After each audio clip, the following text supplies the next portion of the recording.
Hi friends, today I'm going to show you guys how to make fruit tarts. Set your mixer with a paddle attachment, butter, 2 sticks, so 16 tablespoons, cut into cubes,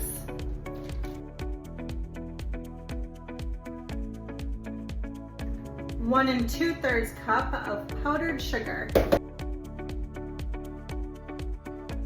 teaspoon of vanilla extract, and a pinch of salt. Start mixing. In the meantime, you're going to crack 6 egg yolks into a bowl. Scrape your bowl. Add your egg yolks. 3 1/3 cup of all-purpose flour.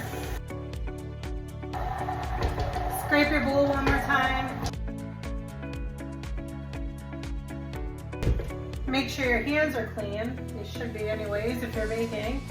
And you're going to use your fingers because it's the best way to do this. And gather into a ball. All right, let's go to the table. Before we get started on rolling out, prepare your tray. I like to line with aluminum foil because it usually keeps the tray from getting dirty and saves me a wash, but you don't have to. Parchment paper. Beautiful.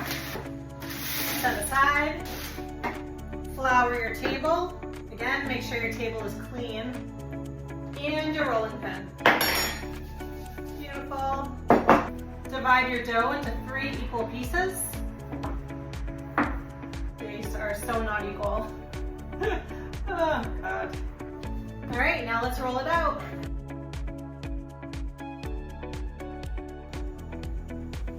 It's so humid that my dough is just falling apart, and that's fine. It's fine.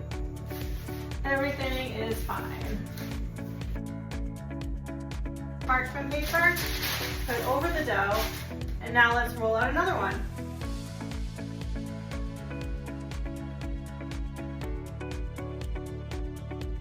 And put this in your fridge for at least an hour. Okay, so I just took my dough out of the fridge. It's been in there for an hour. And now I'm going to form my dough into my tart shells. I bought these off of Amazon and I already sprayed them with Pam. But you can honestly use anything that you want. I have used a pie pan and made one big tart. I have used a mini cupcake pan and made little tiny mini tarts. So honestly, you can use whatever you would like. The bake time is still the same.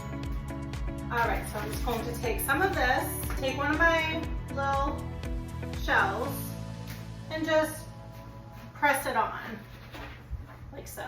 And I'm going to take a knife and just cut off strips to form the edges.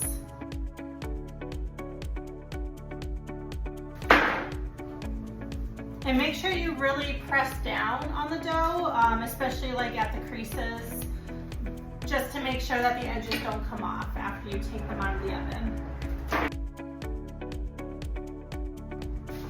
And I'm gonna take my knife and just cut off the tops so it is flush. Perfect. Put this on my tray that is fitted with a silicone mat. And then I'll just do the same for all my shapes.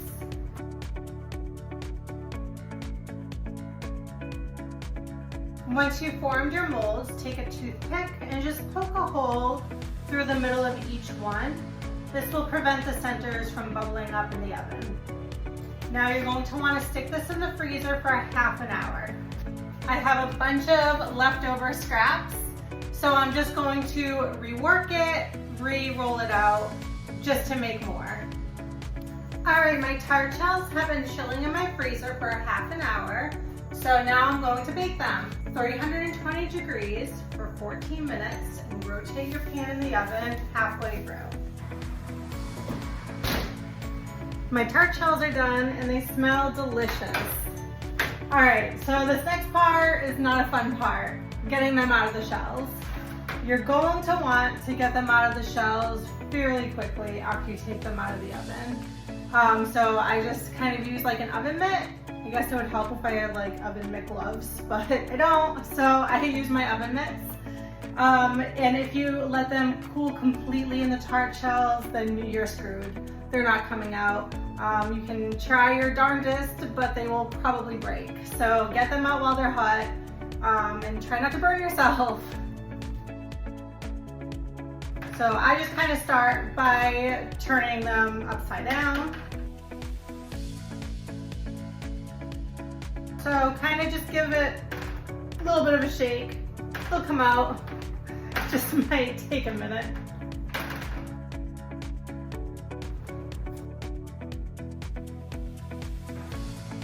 I have a broken one. It's okay, I'll actually show you what I do with the broken ones. They'll still come out cute, I promise. 2 broken tart shells in this batch, this one and this one. That's not too bad, whatever.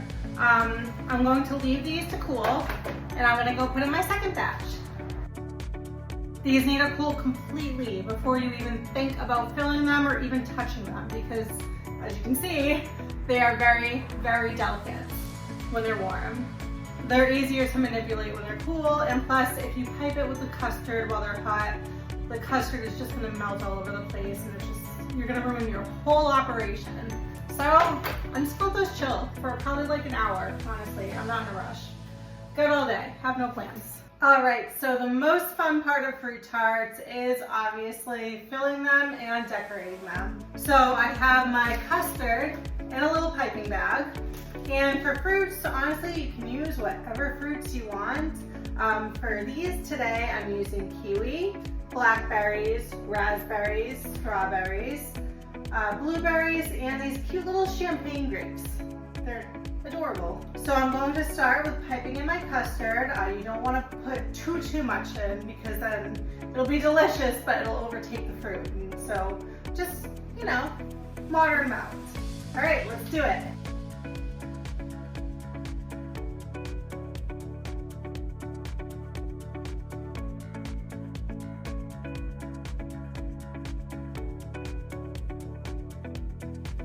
All right, I just finished decorating my fruit tarts. That never gets old. I really enjoy doing it.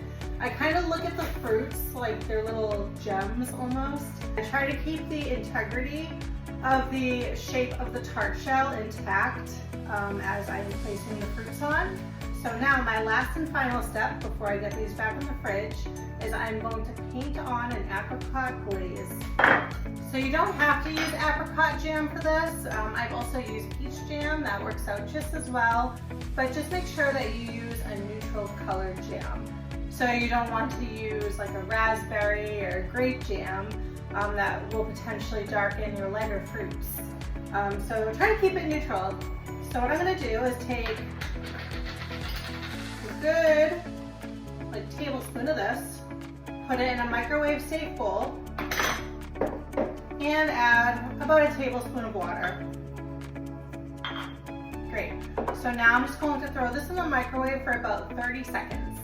Take your spoon and give your jam and water mixture a stir until it's fully incorporated together. Now I'm going to pour this jam into another bowl through a sifter just to get out any of the chunks. And we are left with this pretty glaze. Now you're just going to take your brush and just carefully paint it on. The purpose of using this glaze is that it makes your fruits shine, so they really get that pop. And it also helps lock in the colors, so you won't have as much leakage of your blackberries and your raspberries onto your tart shells. You will still have a little bit of the color leakage, but it won't be as potent. And yeah, so I just prefer using this over heavy gelatins that a lot of bakeries use. So, all right, let's get to painting.